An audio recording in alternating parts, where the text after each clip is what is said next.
Hey guys, welcome back to channel. So what's up in this video? We're going to see what if Deku become Demo Hollow in Elements Nation. This is part 1. And if you want more, then please leave a like, share, and subscribe. Let's get in the video. 12. Let's call them beings since they certainly are not humans. We're standing in a place which was completely white all around and above them. Unlike the sides and the ceiling of the place, the floor seems to not even be there, as it looks like the 12 of them are standing on air. They are looking at something which was happening in the place called Konoha in the Land of Fire. They are watching a small, blonde-haired 12, maybe 13-year-old kid. He was dressed in an old orange jumpsuit, which was torn up in many places, showing the kid's pale skin. Because of how damaged the jumpsuit is, the 12 beings could see how skinny and malnourished the boy is. They could also see that the boy has some scars and bruises all over his face, as well as his body. There is also dried up blood on his face and cloths, or at least what's left of the cloths. Anyway, the boy is currently on his knees on a high platform in the middle of the village. His hands are tied behind his back, while his ankles are tied to the platform.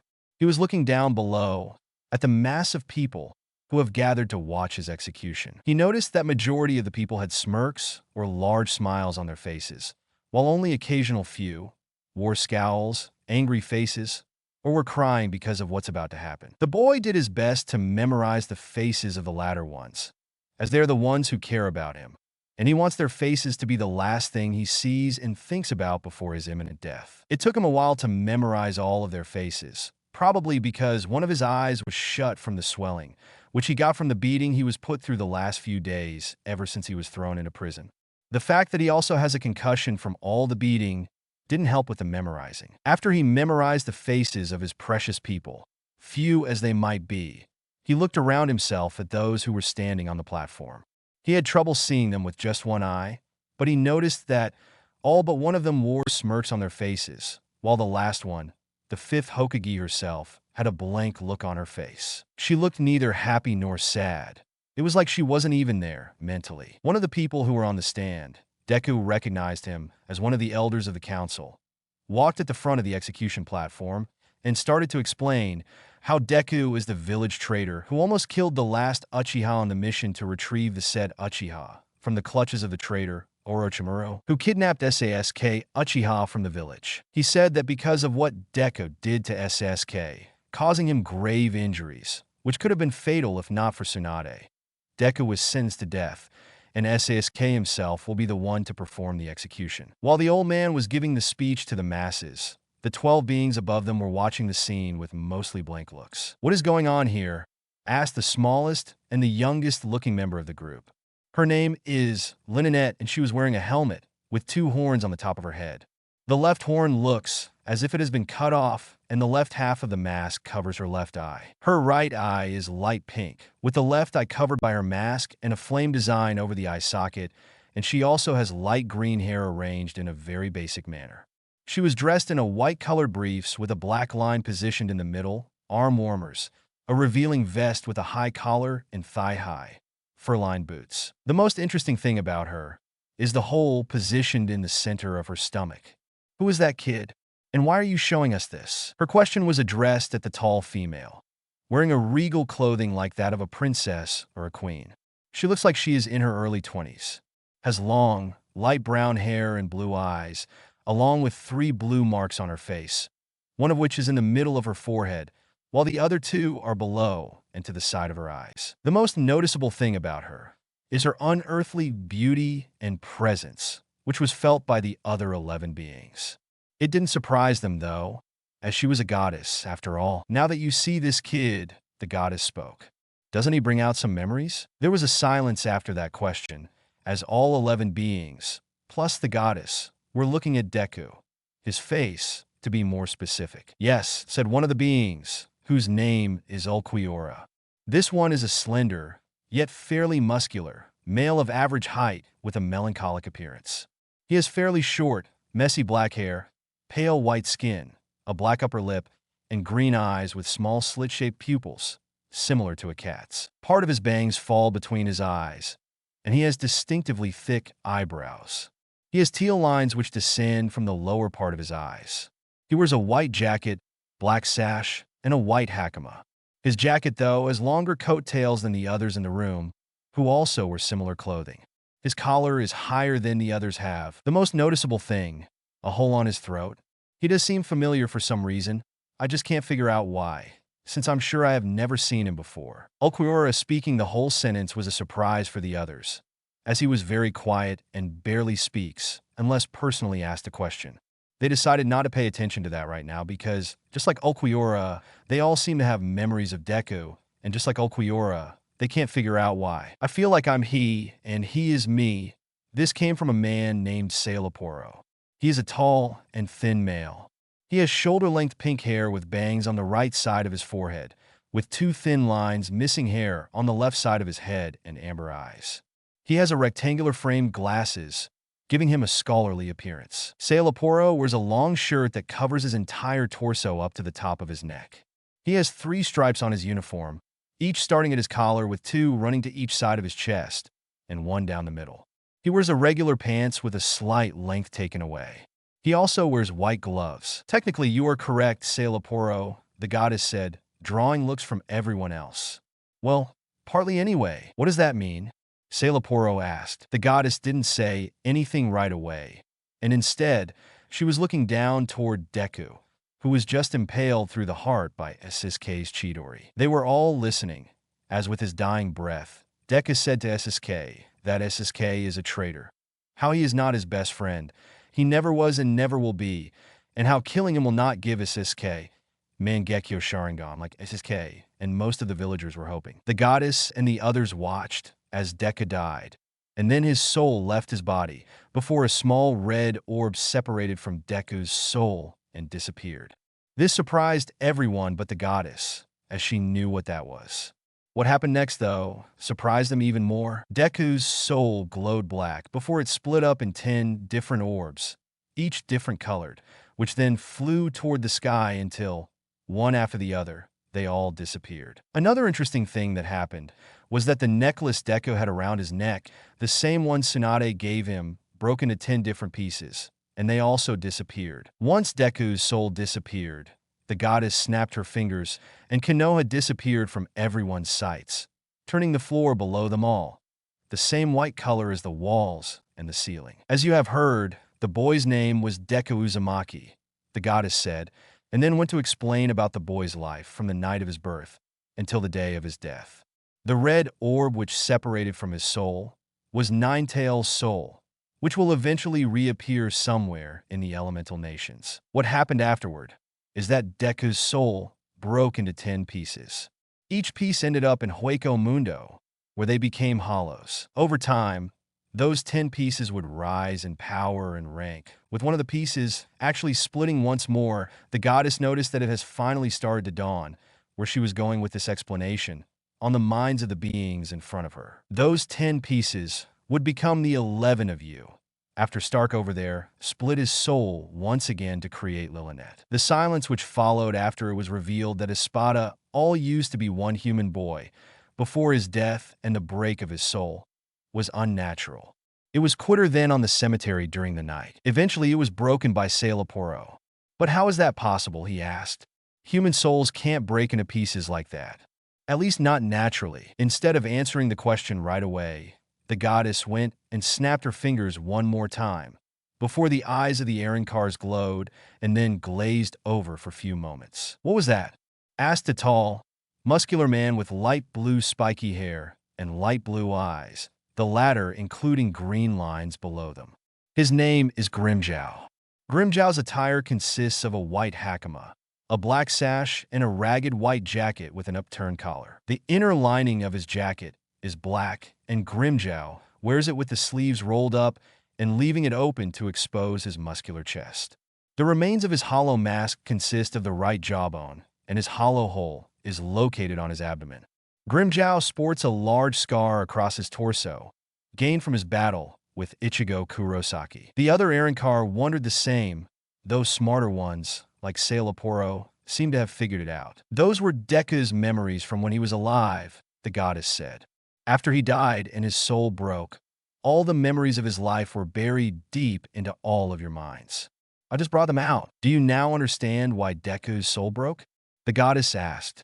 Do you understand the kind of life he had is what caused his soul to crack when he was still alive, until it finally shattered when he died? Sailaporo is right.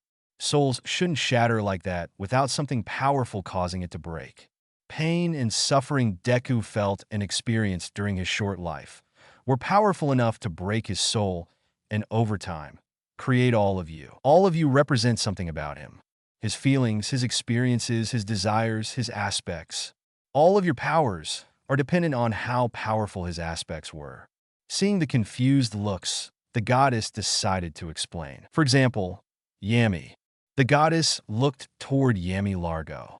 He is by far the largest of the current Espada. Yami is a giant Arrancar with tan skin, a powerful build, and a ridge-lined cranium. He has brown eyes, black hair, long, bushy sideburns, and a thin ponytail reaching his upper back. Aside from this, he is bald. He has orange eyebrows and red markings under his eyes. He wears the standard Espada uniform, with the only difference being his jacket is always open. Like all Arrancar, he has a large hole signifying his previous time as a hollow. His is located in the center of his chest. What remains of his hollow mask is the jawbone, complete with 8 teeth, which rests on his chin. A tattoo of the number 10, signifying Yami's rank, is on his left shoulder. In his release form, the 1 melts away, leaving just a 0. Yami looked toward the goddess, waiting to see what she will say about him. You are the strongest of all 10 of you, and your aspect is rage, the goddess said. That's because of all of Deku's aspects, his rage was the strongest. It even eclipsed his loneliness, which became Stark's aspect of solitude. The same goes for the rest of you. She was now looking at everyone, and not just at Yami. The more powerful one of his emotions was, the more powerful you became as representation of those emotions. Representation of Deku's aspects. The goddess paused and had a thoughtful look for a moment while looking at Baragon, Ulquiorra, and Zamari. Baragon has the appearance of an elderly man with a left olive-green eye, a white mustache, and white hair. His face is lined by large scars on the left side of his chin that goes down to his neck and across his right eye. Despite his aged appearance, Baragon is quite stocky and muscular, and when standing, albeit with the slouch of an elderly person, he is of a fair size. He wears a regal white leather coat with black fur lining, short sleeves, and 3 black fur stripes running along the bottom. He wears a golden wristband on both wrists, and a belt consisting of 3 thick chains attached to a large metal disc with a sun emblem. Overall, he resembles a barbarian lord of Viking origin. The remnants of his hollow mask take the form of a 5-pointed crown just above his forehead. The location of his Espada tattoo is unknown. His hollow hole is in the center of his chest. Zamari is a tall, muscular, dark-skinned Arrancar with noticeably large lips. The remnants of his hollow mask consist of a row of bony spikes along the crest of his head, forming something similar to a mohawk hairstyle, along with a pair of skull-shaped earrings and a thick bony necklace. However, it is uncertain if the necklace may also be a part of his hollow remains. This gives him somewhat of a witch doctor appearance. He is also bald and has golden yellow eyes. Zamari's uniform conceals his Espada tattoo and consists of a long Mandarin-style Arrancar jacket with a small opening at his chest area. He wears a default hakama like all other Arrancar, although his sandals resemble traditional martial arts training shoes. Zamari has 3 triangle-shaped tattoos on his chin.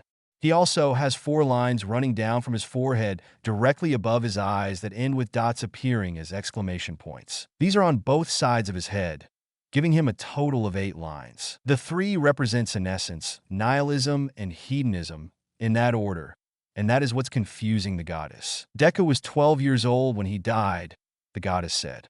So the reason behind one of the pieces of his soul becoming Baragon, or why it represents senescence, is beyond me. Ulquiorra's nihilism. Maybe I can understand to a certain point why some of his beliefs can be considered nihilistic. I don't understand Zamari's aspect at all, she outright said. Nothing, absolutely nothing about Deku would make me think that he has even a whiff of hedonism in him. It just doesn't go with him, just like senescence. Everyone thought about what the goddess said, while casting occasional looks at Baragon, Ulquiorra, and Zamari.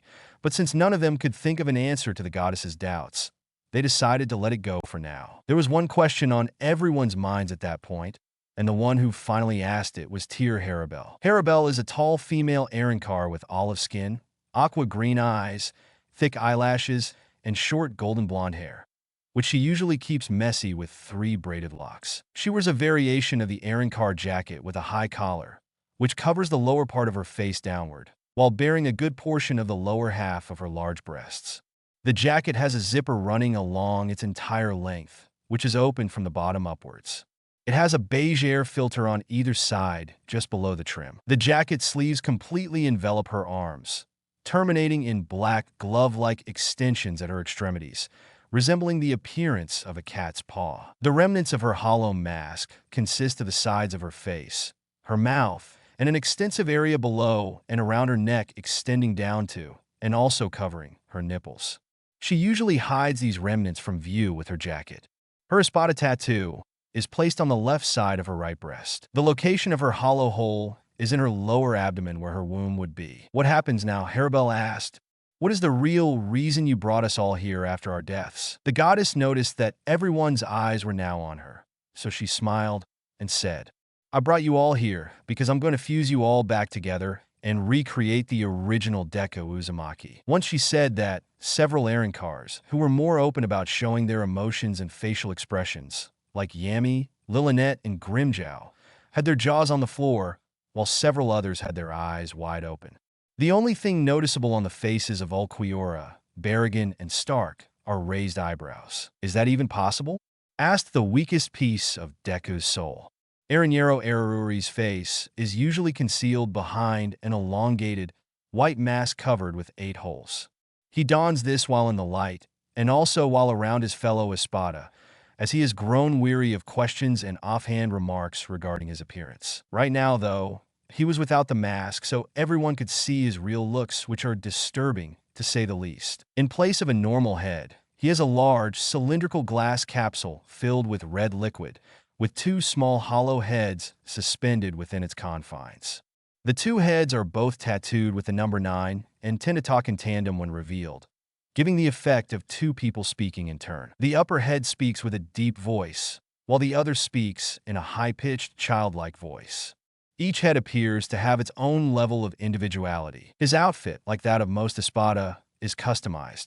He wears a dress garb that covers his entire body as opposed to the normal jacket and hakama. He also wears a frilly noble's coat that acts as his replacement jacket and a single white gentleman's glove. The remains of his hollow mask are on both of his heads, the upper head having 3/4 of itself covered with the mask, and the lower head having only half of itself covered. His hollow hole is located in the left thigh area. I'm a goddess said. I could do almost anything. Fusing you all back to how you used to be before the split is easier than you think. And why would you do that? Harabel asked. Why does not let us disappear now that we are dead? The goddess sighed. Deku didn't deserve to die when he did, she said. He has a big destiny, and allowing him to die was a big blunder on my part. You may think that I'm all-powerful, and to a certain extent, I am. Of course, there is a limit to everything, and some things even I can't do or am not allowed by the universal laws. I knew the kind of life Deku had since he was born, and I kept an eye on him because I knew that there would be those who wish his death. I spent 12 years looking over him, keeping him alive in several cases, but the one time I was occupied with something else, he was executed right away. By the time I found out, he was already dead, and I couldn't do anything, since his soul already broke and the pieces went to Hueco Mundo. I was so angry after that. I almost ended up destroying the elemental nations, and the only thing that stopped me were my siblings, who reminded me that I would be punished if I hurt mortals. At that point, the only option I was left with was to wait for all of you to die, so I can bring you here and fuse you back. Once the goddess finished, she looked at the faces of all the Aaronkars and saw that most of them had angry looks on their faces, but few had curious looks. One of those with curious looks was Ulquiorra, who asked, Why is Deku so important that you spent so much time guarding him, and now are going as far as to fuse us all to recreate him? Deku is the child prophesied to either save or destroy the elemental nations, the goddess said, getting raised eyebrows from every Aaronkar. That's why he is so important, and why his death is something that should have never happened. Once a prophecy is made, no one is allowed to manipulate it and try to make it work how they want. The prophecy about Deku was told to Deku's former teacher by his summons, and he told it to his own teacher, the third Hokage, who then decided they should keep quiet about it, which is a good thing. The bad thing is that they decided to manipulate the prophecy to work for them. They wanted Konoha and the Land of Fire to be the strongest in the elemental nations. So they allowed Deku to be starved, abused, both physically and mentally, and many other things, while at the same time, the third Hokage played a grandfather figure in Deku's life, making Deku think he actually cared about him, when he didn't and only wanted Deku forged into a weapon to send after everyone except Konoha and the Land of Fire. Of course, they couldn't just train him to become strong, or let him have a normal life and do as he pleases, as they thought that he could become uncontrollable. Every time he was tortured, Hokage knew from the start and even ordered some of the attacks. He would wait until Deku is just about to be killed, or until he took enough damage that it would take a while even for the Nine Tails to heal, before he stopped the attack and then took Deku to the hospital. Then he would play the concerned grandfather, who would tell Deku that the villagers don't know what they are doing, and that he should learn to forgive and forget. He is the one who implanted the thought of becoming Hokage in Deku's head, as he thought that if Deku aspires to something like that, it would keep him loyal to the village and do everything in order to get recognition. The third is also the one who allowed all the beatings and who allowed the sabotage in the Ninja Academy. Deku needed to be mentally held back, stupid and pliable, so that the day won't come when he would start asking questions the third didn't want answered. In the end, all of those tortures, mental and physical, mental manipulations, starvations, all of it led to Deku being considerably weaker than he should have been at the time of his death. But even with all of that, Deku would have changed the elemental nations in one way or another. But with his death, the prophecy was left unfinished, which will lead to a complete destruction of the elemental nations. Do you all understand now why it is important to recreate Deku and send him back to the elemental nations? The goddess asked in the end, after a lengthy explanation. A silence was what followed the question, and it lasted for a few minutes, with no one saying anything. They were all thinking about all the stuff they learned and about the question. Eventually, Sailaporo started to talk. You said that Deku is prophesied to either save or destroy the elemental nations, right? The goddess nodded. And now you say that if Deku isn't sent back, the elemental nations would be destroyed? Another question and another nod from the goddess. You do realize that after everything you just told us, there is no way that Deku would save anybody and would destroy the elemental nations with his bare hands if he was sent back? Why send him at all, instead of just letting the damn place be destroyed and be done with it? The goddess sighed. Now that you have all of Deku's memories and know that not even the third Hokage cared about him, as he thought, I can't blame you for wanting to destroy the yin and be done with it, as you said. But you need to understand that there are still people there who are innocent and who care about Deku. Without Deku, every living being on the yin would perish, and that doesn't just mean humans, but animals, insects, summoning animals, everything would die. If Deku is sent back and goes on a complete rampage, destroying everything in sight, there will still be survivors here and there, unlike what would happen without him there. With him, even if destroyed, the yin could be rebuilt. Without him, there would be no life left. Every Aaronkar wondered what could possibly cause the complete eradication of life in a place as big as the elemental nations, but they chose not to voice the question. Instead, they all know about what should they do, and should they accept Goddess's proposal and fuse into Deku, or should they refuse and just disappear forever? It didn't take them long to realize that whatever they chose, they will no longer exist as they did until then. They will all disappear in one way or another. Eventually, they all came to the same decision. We accept, they all said at the same time. The goddess smiled at them.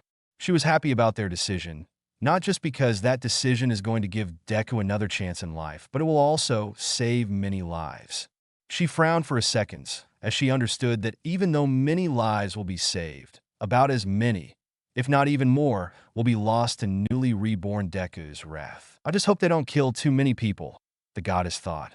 My sister will have a lot of job because of that, and I don't want to listen to her complaints. The goddess looked at all 11 Aaronkar and said, I thank you for this decision, and I hope that once you are all joined together, you will have a happy life, something which was denied to you all so far. The others didn't say anything, thought a few nodded, and then watched as the goddess's eyes glowed, golden. And then they all started to glow, before, one after the other.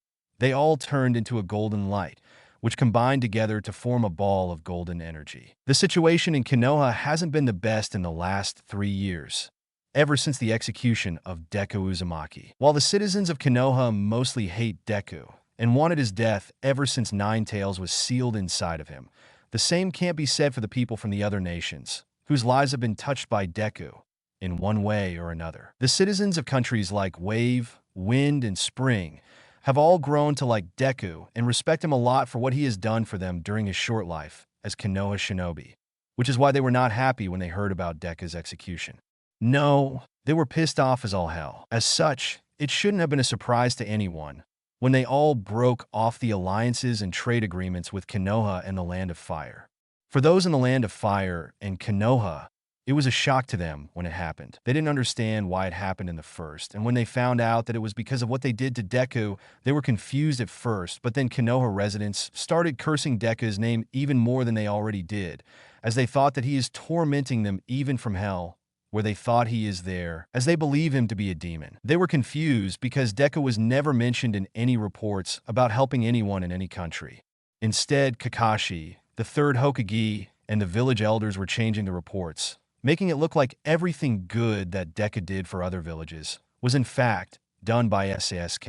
So, all in all, the people of Konoha, both civilians and ninja alike, think that SASK is the one who saved Wave Country from Gato, that he is the one who defeated Gaara and saved the village when Gaara released the One Tail, and finally, that SASK is the main reason behind Dodo's defeat and the saving of Princess Koyuki Kazuhana. When the alliances were broken, it was revealed that they were broken because of what happened to Deku, but the reason behind why all those villages and countries respect Deku so much was kept quiet by the higher-ups of Konoha. They wanted everyone to believe that SASK is the one who saved those countries, while Deku had nothing to do that, and because of that, Konoha and the Land of Fire have been slowly degrading over the years. At the time of Deku's death, Konoha was the strongest hidden village in the Yin, while Land of Fire was the most prosperous country. But after Deku's death and the broken alliances, the lack of money because of the decrease in missions has caused Konoha to fall down on the third place among the 5 great hidden villages, with Cloud and Stone being the first and second, and Sand and Mist fourth and fifth. Just like Konoha, who has suffered because of the lack of money as there were less and less missions as the time was passing, Land of Fire was suffering equally from the lack of trade and zero alliances, as everyone has turned their backs on them after the Fire Daimyo has been revealed to have supported Deku's execution. It was not revealed why he allowed it, but he did, and just like those in Konoha, he is now having problems coming up with the money to run the country. Several months after Deku's execution, Tsunade suffered a mental breakdown and was sent to a mental institution, while Danzo has been named as the 6th Hokage. Danzo being made a Hokage didn't help Konoha one bit. Instead, it actually made things worse for them because people from the other countries knew who he was and what his wishes were, so they stayed away from Konoha but were preparing themselves in case of the invasion by Konoha, which, knowing Danzo, wouldn't have surprised anyone. If Tsunade has stayed the Hokage, the situation would still be bad, but maybe there would be some countries who would be willing to do something to help, since she is actually liked and respected all over the Yin, even by Konoha's enemies. The moment Tsunade had a mental breakdown was the moment the countdown to Konoha's doom has started. No one knows the reason behind Tsunade's mental breakdown, but those who knew her and of her close mother-son relationship with Deku assumed it was because of what happened to him.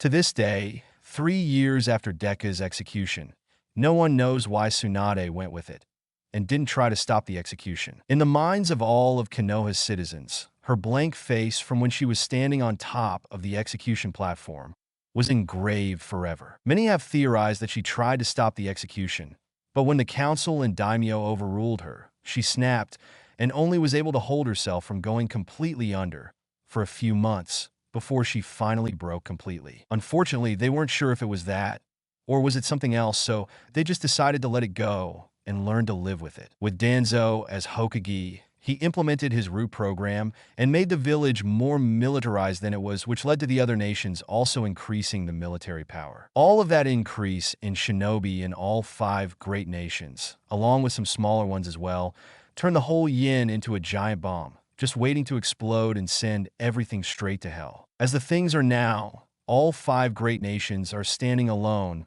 without alliance between 2 of them, like Leaf and Sand used to have alliance until 3 years ago. The fact that they are all standing alone is the reason the great nations haven't started another war, as each country is afraid that if they attack one country, another might use the opportunity to attack them. Of course, none of the great 5 are just seating around.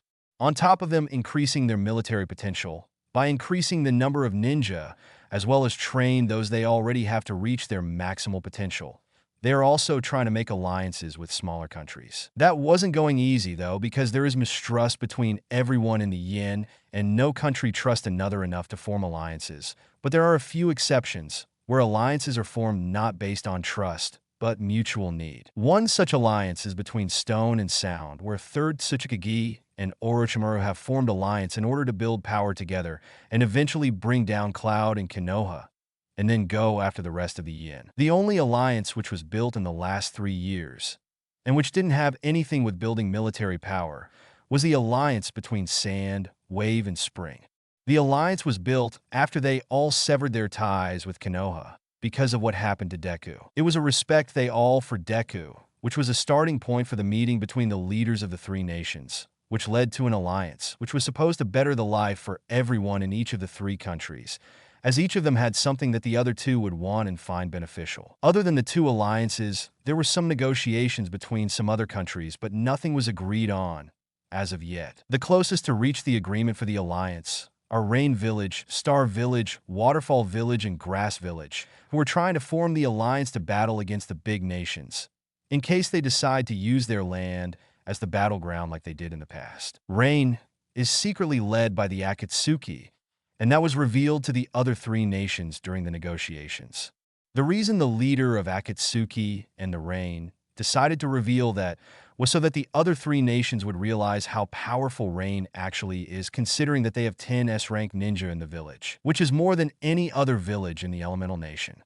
If this alliance is made, then it would be the most powerful alliance of all others in the Elemental Nations, and nothing short of all 5 great hidden villages align would be able to go up against them, to make themselves stronger, and to counter possible alliance between Rain, Star, Waterfall, and Grass. Orochimaru sent some of his men to the village hidden in the dreams to acquire something which would be powerful enough to make Soundstone Alliance, capable of battling against Akatsuki and the alliance of 4 nations. They were successful, and the 3-headed guardian beast of the Hidden Dreams village was sealed inside one of the members of the Uzumaki clan Orochimaru had as a ninja in his village. The woman, by the name Fuka Uzumaki, has officially become the first ever 3-heads Jinchuriki to try and combat against the overwhelming power and forces, Rain and their allies, along with Soundstone Alliance.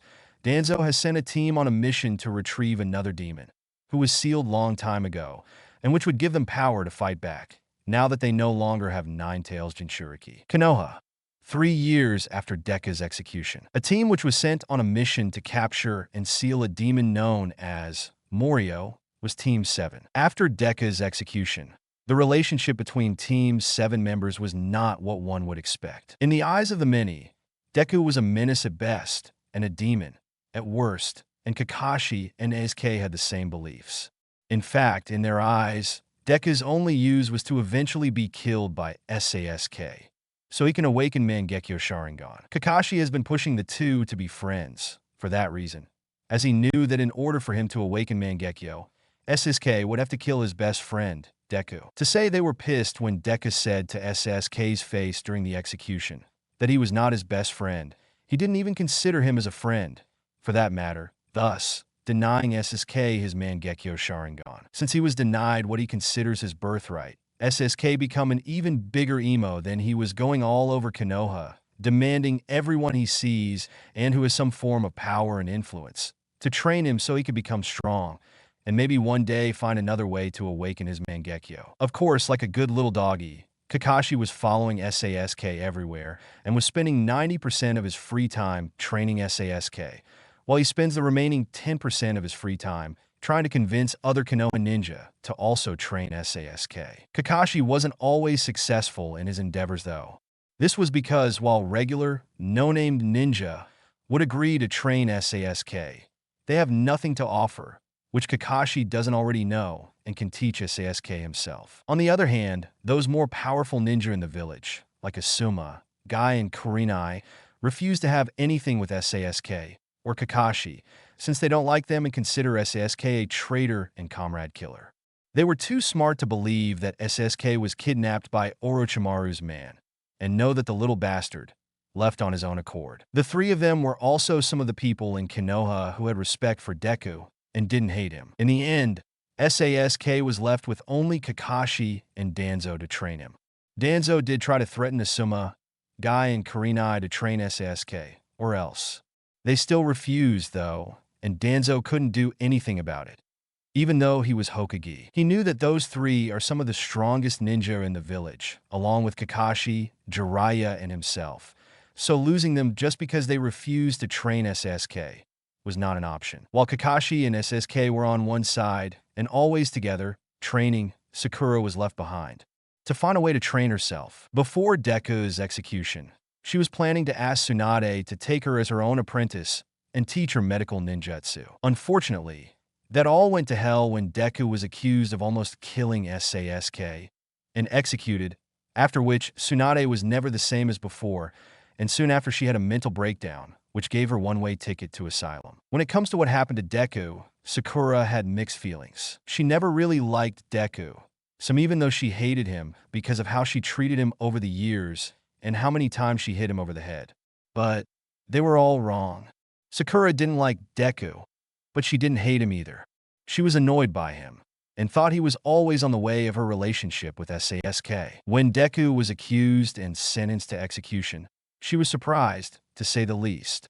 She knew that Deku wasn't liked in the village, but to go as far as to execute him after he completed his mission and returned SASK back to the village, even though he did beat him up pretty badly, well, she thought that was too much, and that Deku didn't deserve that. She had mixed feeling, because while she found Deku annoying and if he was executed, there would be no one standing in between her and SASK.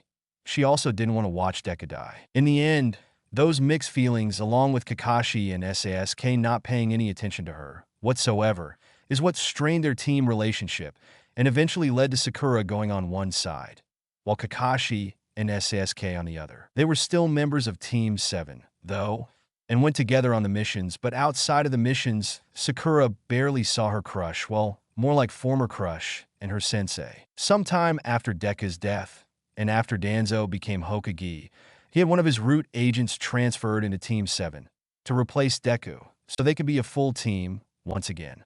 And while Kakashi and SASK didn't care about Sai, they did train with him, on Danzo's orders, of course. Sakura didn't like the guy from the first time she laid her eyes on him and saw his fake smile.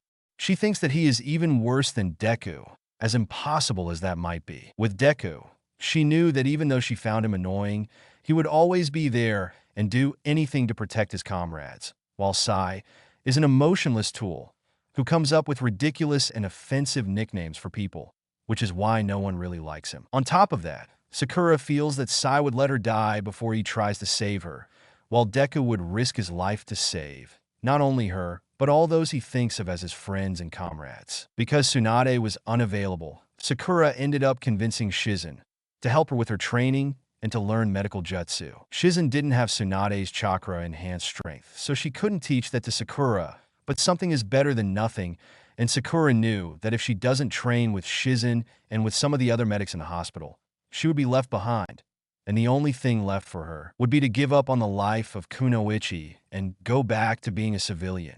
And that is something she didn't want to. Team 7 was currently standing in the Hokage office, in front of Danzo, who was seating behind his desk, and was looking at them with one eye, since his other was covered by bandages. On the couch, which was to the side of the office, the two village elders, Hamura and Koharu, were seating and waiting to hear the report from Team 7 about the mission they were sent on. Danzo looked at the four ninja in front of him and frowned at the looks on their faces. While SSK wore a scowl, like he always does, it was the expressions on the faces of the other three that suggested to him that the mission didn't exactly go as planned and wanted. Sai's facial expression was blank, which was unusual to Danzo, because Sai has started to wear that infuriating fake smile ever since he was transferred from Root Program to Team 7. Sakura was trying to normal, but Danzo could see she was nervous. But there was also a hint of curiosity to her face. Kakashi wasn't reading his perverted book and was almost standing at attention. Danzo could also see that he was nervous, but also slightly scared, though if Danzo had to guess, Kakashi wasn't scared of him, but from something related to the mission he just came back from. Danzo finally decided to stop guessing and said, "Report." Kakashi walked in front of his students before he coughed and said, "The mission to retrieve and seal Morio was a failure." With the golden shine in her eyes, the goddess has turned all 10 Espada, plus Lillinette, into a pure golden energy, which then started to fuse together, forming a golden ball. At first, the ball was quite big, being several meters in diameter, but as the minutes passed, the ball was shrinking in size, while at the same time was apparently increasing its density, considering that the floor below the ball was cracking from the pressure. Along with the shrinking of the ball, there were also sparks of electricity rolling over the ball. All in all, the picture looks and feels quite scary, and would have made every human and low-class deity shiver in fear from the ominous feeling the ball was exuding. Once the ball was down to about 2 meters in diameter, it stopped shrinking, but the electricity around grew more powerful, while at the same time cracks started to appear all over the ball. While this was happening, the goddess was calmly standing a few meters away from the ball and looking at it, waiting for the fusion to finish so that she can see what will come out, as even she is unsure how Deku will look like after the fusion. One thing she knows for sure, though, is that he will be looking at least slightly different than he used to be before his death. It took 5 minutes for the fusion to be over, and once it was, the ball of golden energy burst into golden light, leaving behind a being of incredible power. The goddess cast a look at the new Deku and couldn't help herself as he gained a small red hue on her cheeks. Newly reborn Deku is a tall, muscular man with light blonde spiky hair and dark blue eyes.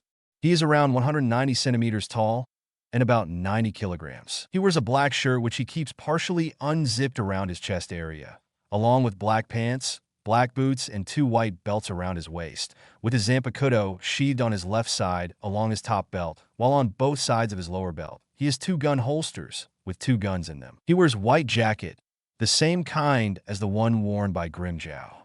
He has a Van Dyke-style beard, and unlike the original Deku, he no longer has whisker marks on his cheeks, but instead has 2 black lines on his cheeks, with the top line being the shortest is connected to the black pigments around his eyes. Finally, while at that time, Deku should be around 15 or 16 years old, this new Deku looks to be around 20 years old. Basically, it's a combination of Grimmjow's hairstyle and attire from 1000 Years Blood War, along with Deku's Baryon mode face markings. Except fox ears and the pigments around his eyes don't go upward, and are only around his eyes and below. Deku looked at himself as much as he could without a mirror and whistled. "Damn, I really look good, don't I? And this power I feel, it's incredible." The goddess smiled when she saw Deku's reaction and said, "Well, you are a combination of 10 Espada. Of course you are powerful. I'd say that right now, you are about as powerful as Aizen was after he completely fused with Hogyoku." "Really?" Deku questioned as he looked at the goddess, who nodded in confirmation. "Yes," which means that at your current power, you could be considered a 3rd most powerful being in your old world. Aizen is your equal, while the 2 more powerful ones are Ichigo Kurosaki, in his transcended form, and the founder of Quincy. Deku was surprised by this, especially because Ichigo wasn't that powerful the last time one of his Espada forms saw him, which was when Zaraki and Byakuya showed up to take on Yami. This suggested to him that more time has passed since the death of Espada and their appearance in the heavenly realm than he, though. "How much time has passed since the death of Espada and their appearance here?" Deku asked. "Quite a bit," actually, the goddess said. "Time passes differently in between different dimensions. For you, it has been many millennia since the death of the original Deku, but in your old world, only 3 years has passed. It's the same with this realm. It's been about 2 years since the death of all Espada, and since then, many things have happened in that world, starting with Aizen's defeat at the hands of Ichigo Kurosaki and Kisuke Urahara, and his imprisonment after that. But never mind that now, since that world is no longer important to you, as you're not going back there. Deku listened to what the goddess was saying and couldn't help himself but show a large grin on his face. He was unbelievably happy because of what happened to Aizen. It's probably because of how much some of his previous forms, like Baragon, for example, hated the damned Shinigami. Then again, Ulquiorra did respect Aizen, along with some others, but majority of the 10 Espada hated Aizen. The goddess saw the grin on Deku's face and smiled a little, while also shaking her head. Before I send you back, there is one other thing I must tell you. This drew Deku's attention, so he was all ears. I will be sending you back into your old world, the goddess said, but Deku already knew that. Instead of interrupting her with a question, he waited to hear what else she has to say. But I will also be sending you back in time. You will appear in that world on the same day of Deku's execution, though you will not appear in Konoha, but somewhere else. Deku looked at her with a confused look on her face. Why? I'm assuming you mean, why am I sending you back in time instead of just sending you the current time? The goddess questioned, and Deku nodded. That's because I'm hoping that you will actually save the yin from total destruction, and sending you back will give you more time to do that and save some people who didn't deserve to die. Deku looked at the goddess with narrowed eyes for a little while, before he shook his head. Do as you wish, but I wouldn't get my hopes too high. I hate nearly every human being in the yin, and I doubt I'll do much to save them. You say that now, the goddess said with a slight smile on her face. But when you find yourself in a situation where you have to choose between saving an innocent life or watching them die, then your resolve will be truly tested, and then you will see that you are not as cold-blooded and murderous as you might believe. Deku decided to change the subject and asked, "Tell me about my powers. I feel different than I felt when I was human, but I also don't feel like a hollow either. So, what am I right now?" The goddess thought about Deku's question for a moment before she said, "Technically, you are a human/hollow hybrid." She saw a confused look on Deku's face, so she explained better. As you have probably noticed by now, you no longer have a hollow hole, nor the remnants of the hollow mask. Deku nodded. That means that you are not a pure hollow. You are more like Ichigo Kurosaki and the other Vizards, yet still not the same, since they are Shinigami and human, with hollow infection. You are a human with inherited hollow power. Deku thought about it for a minute before it came to him. So, basically, I'm like a product of one parent being human and the other a pure hollow? The goddess nodded with a smile. That's the best way to explain it. Deku looked at his hands for a few moments and then asked, "So which powers do I have? I can feel Bother Chakra and Ryuryoku, but which of the powers I had as Espada do I still have?" The goddess shrugged. Pretty much all of them except Resurrection. You are not a full Arankar class hollow, but a hybrid, which means you don't have Resurrection.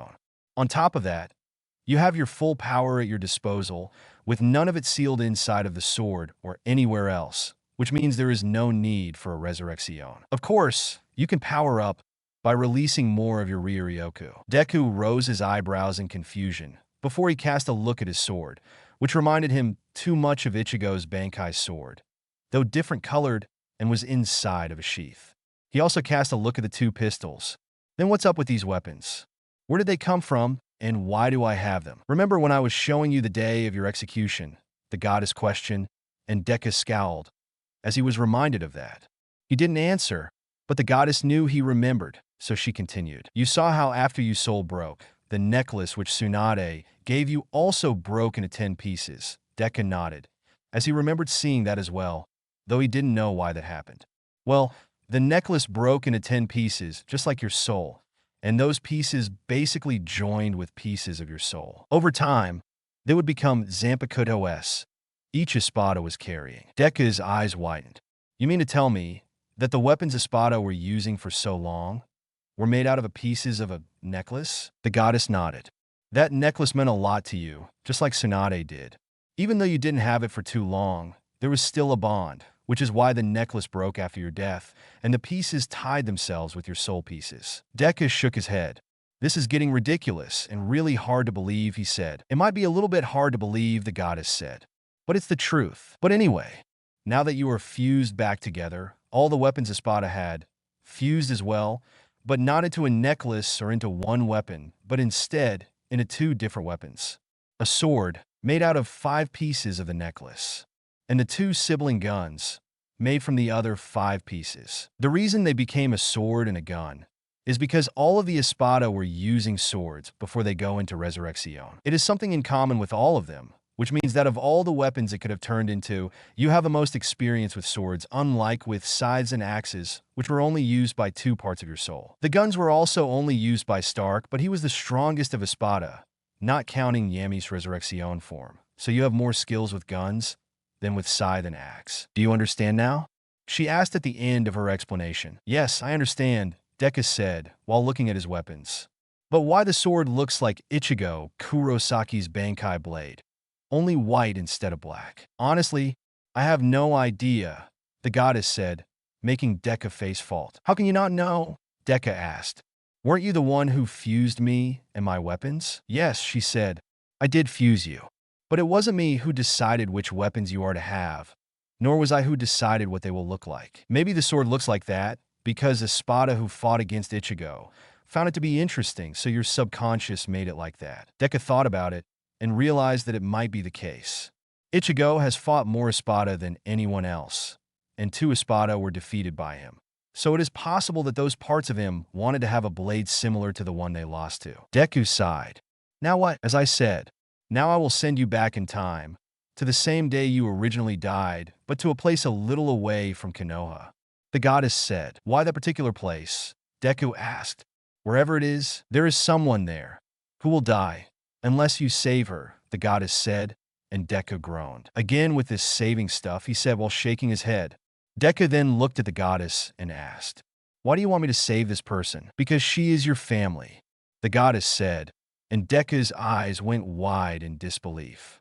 The original you always wanted a family, and while you are very different now than you were back then, I know that deep down you still want family and someone to be there for you, and not always be alone. Deku was quiet.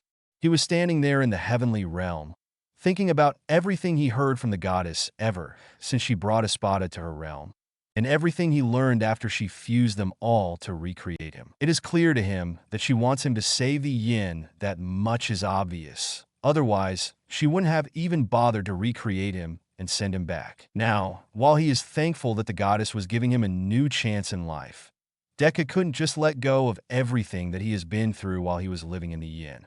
All the loneliness, pain, suffering.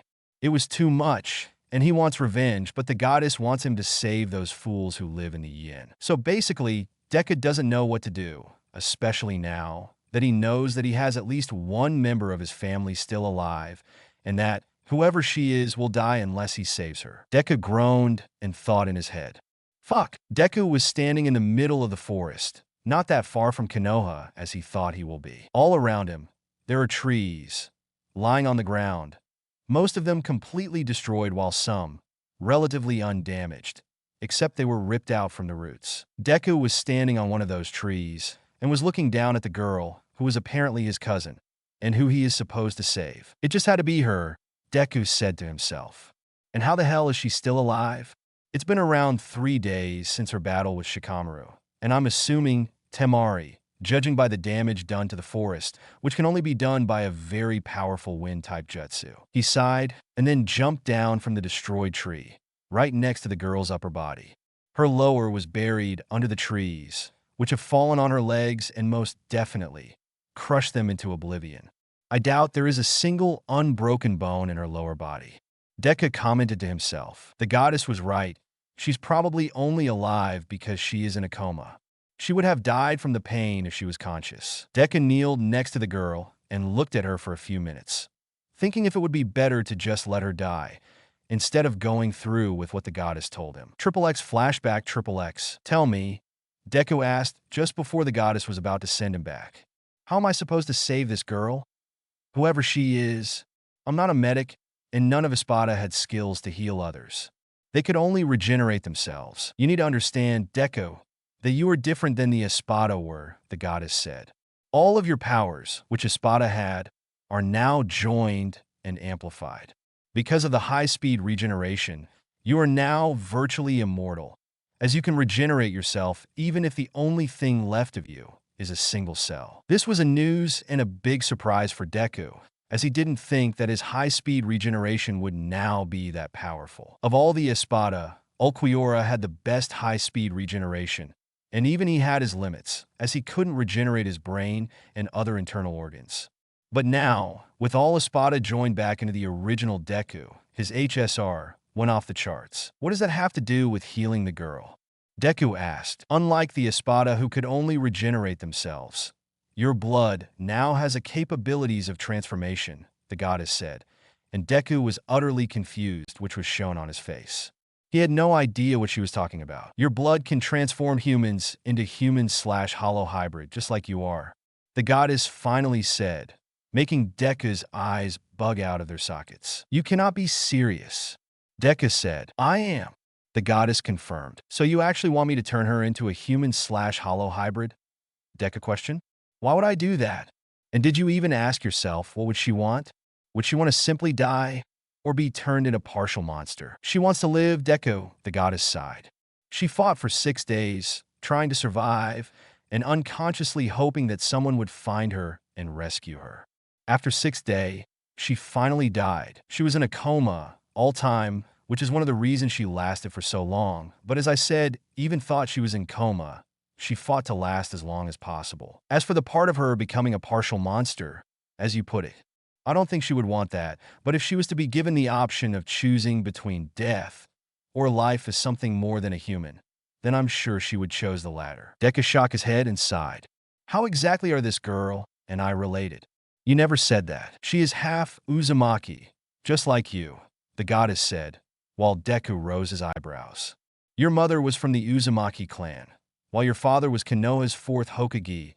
Deku's eyes bugged out again. The goddess then went and explained to Deku the history of the Uzumaki clan and what caused their ending. She then went and told him what happened on the night of his birth and why the 9 tails ended up sealed inside of him. By then, Deku was pissed beyond belief. Not only because of what happened to his mother's clan, but because his father is the village hero, while he was treated like garbage and even executed for doing his mission. How many times has he asked the third about his parents, only for the old bastard to tell him how he doesn't know who they were and that Deku shouldn't pay that much attention to finding out, as there is no point since if they are dead, then they are dead, and nothing will change if he finds out who they were. But if they are still alive, then that would mean that they abandoned him. The old man said that sometimes some things are better left unknown. Damn you, Sarutobi. Deku raged in his head. Damn you, Konoha. Damn you all to hell. Triple X flashback in Triple X. Deku woke up from his memories and then decided to just finish this off already and go to find someplace where he and Midnight can stay for a little while. He bit his right thumb, drawing blood, before he moved the hand above Midnight's slightly open mouth and let a single drop of it fall into her mouth. Triple X. Midnight felt like she was starting to regain her consciousness. Up until now, all she felt was like she was floating into an endless space where outside of the fact she knew she was there, she didn't have any other senses. This is gone for what felt like eternity to her. But then, she felt a sudden warmth which spread around her body, before she felt excruciating pain, unlike any she has felt before, and she was given the curse seal by Orochimaru. Because of the pain, she finally lost the grip she had on her conscience and blacked out completely. She has no idea how long it's been since that moment, but now she can feel herself lying on something soft. She thought it must be a bed. She could also hear some noise in the background, though it wasn't so loud as to be annoying. Finally, she felt that there was something different about her. She just didn't know what it was. She opened her eyes slowly, as to adjust to the light, and because she was in a coma for a few days, which made her feel very tired and sluggish. Through the bleary sight, she looked around, trying to figure out where she was. The first thing she noticed is that she was in a normal-looking room and lying on the bed, as she previously thought. Then, she realized that this is not one of the rooms in Orochimaru's lair, as they are all underground and thus dark, while the room she is in has a small window, which is letting a good amount of sunlight enter it. Before Midnight could see anything else in the room, which would help her figure out where she is, she heard a voice. I see you are finally awake, the voice said, startling Midnight in the process, and making her look toward where it came from. It's about time.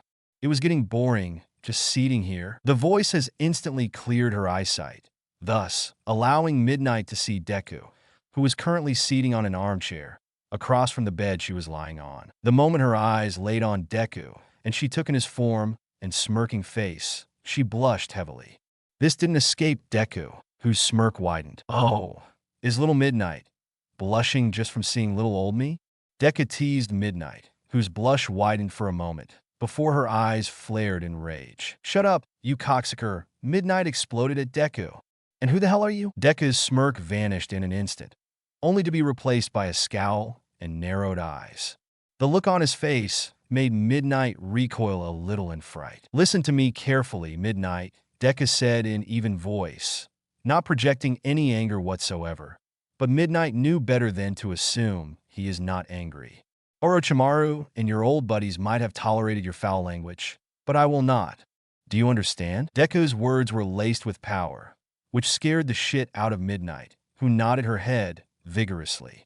Deku's calm tone and the threat reminded Midnight far too much of Orochimaru, and she knew better than to anger Orochimaru. Otherwise, she will find herself on an experiment table. With Deku, on the other hand, she doesn't know what to expect, so potentially, he is even worse than Orochimaru, especially since she can feel the power rolling off of him in waves and pressing on her whole body. It was suffocating. Midnight gulped and then politely asked, being careful not to utter some foul word, or who knows what might happen. Who are you? Where am I? And what happened to me? Deku looked Midnight in the eyes for a few moments before he sighed. You can call me Alessandro Stark. Here, Midnight interrupted him. Is that your real name?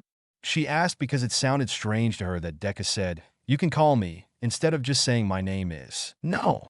Deku simply said, and Midnight gave him a deadpan look. My real name is not important, so as I said, call me Alessandro Stark. We are currently in an inn in a small town, not far from where I found you. As for what happened to you, well, you got your ass handed to you by the heir of the Nara clan and the daughter of the late 4th Kazekage. They almost killed you, and you would have died if I didn't find you and saved you. When Deku said what happened to her, Midnight's memories resurfaced, and she remembered the battle she was in against the Shadow Bastard, before that sand horde joined in and blew her with that thrice-damned wind jutsu of hers. The last thing she remembered was the unbelievable pain in her legs, which at that point were pressed under the several tons of weight from the trees which were destroyed by Temari's wind jutsu. She remembered how she used most of the chakra she had left and redirected it into her heart and brain, leaving barely anything for the rest of her body. This has almost completely shut down the rest of her body, though. She did that in order to survive as long as possible and hope that someone will find her and save her from dying.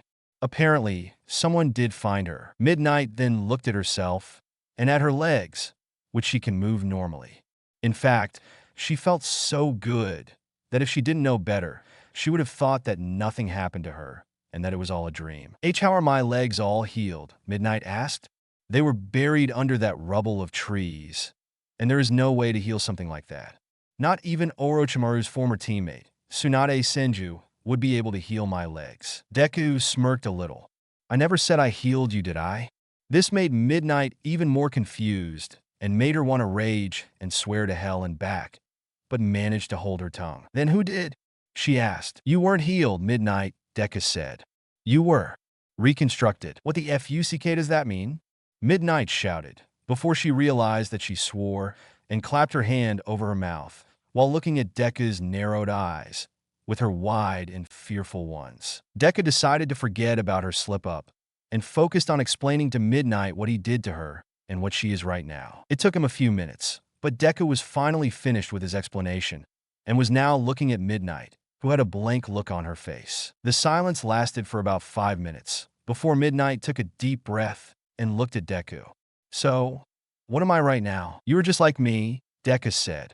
Half human, half hollow. Because of that, you now have 2 forms of power. One is chakra, while the other is called Ryuryoku. As such, you need training to be able to separate them and use them, since ninja techniques wouldn't work if you mix Ryuryoku into them by accident. The same goes for hollow techniques, which won't work with chakra. Do you understand? Midnight nodded, confirming that she understood, though she was having a hard time believing in everything Deku, or Alessandro, as he doesn't want to tell her his real name, has told her. Midnight has always thought that the world she knew is very big and that there is already too much unbelievable stuff in it, so there is no way that there is something even more unbelievable. Right? She was wrong, and now she knows about it. She did wonder if there is someone else in the Yin who actually knows about everything that Deku told her, or are the two of them the only of their kind, and the only ones who know about Soul Reapers and Hollows and all the Yin. She also wondered about how Alessandro became what he is, since that is something he didn't tell her and refuses to tell her. At least for now. Midnight sighed and looked at Deku. What now? We are staying here until tomorrow, so that you can get used to your new self, Deku said, and then we are heading to Tanzakagai so that I can make some money. Midnight looked at Deku with raised eyebrows and asked, why Tanzakagai? What do you actually do to get money? You never mentioned that, and I doubt you are a ninja affiliated with any village. I was affiliated to a village until not that long ago, Deku said, surprising Midnight as he said that. But I'm not anymore, which means that I need to get money however I can, especially now that you are with me. The money I used to pay for this room was the money I liberated from the corpses of some bandits I run into on the way here, Deku said with a straight face, making Midnight shudder because of how cold he sounded when he said that. I divided that money in two groups, one for the food and other expenses for the next 2 weeks, while 2 more weeks worth of money I will use inside of some gambling halls in Tanzakagai. But why gamble what little money you have? Midnight asked. There is no way for you to know that you will actually make some money in the gambling houses and not lose everything. Why not keep it? And we can search for some rogue ninja for bounties. That might take a while, Deku said. We don't even know where to begin to look and how long it will take. On the other hand, I'm very lucky when it comes to gambling. I guess you could say that all the bad luck I had in life was balanced by the good luck I had in gambling. Also, it will take a while for you to learn to control your new powers. And until that happens, I don't want you to battle against anyone and risk dying, after I went through the trouble of all but reviving you. Midnight was taken aback by Deku's words, as she didn't think he actually cares about her. Then again, he did mention during his earlier explanation that they are cousins, as he is half Uzumaki, just like she is. Fine, she finally said. I need you to do something for me before we leave this place, though. Deku rose his eyebrows in interest. What do you need? He asked. Orochimaru has spies everywhere, she said, which is why I need a disguise to hide my face so that he won't find out that I'm alive, since I'm assuming he thinks I'm dead, as I have never returned to Sound Village, and he can feel the curse mark on all those he placed it on. Now that it is gone, after the reconstruction, he will most definitely think I'm dead, but it's still better to hide for a while, just in case. I wouldn't worry about Orochimaru. If I were you, Deku said. He won't be able to get to you without going through me first. But if you wish to hide for a while, then I will try to find you something else to wear and some mask for your face. Midnight was very surprised by the fact that Alessandro doesn't seem to be afraid of Orochimaru. She knew exactly how powerful the snake pedo is, and as such is wondering if Alessandro is not afraid because he is that strong or because he is severely overestimating himself and underestimating Orochimaru. Whichever of the two is, she is sure that one day, maybe even very soon, she will find out.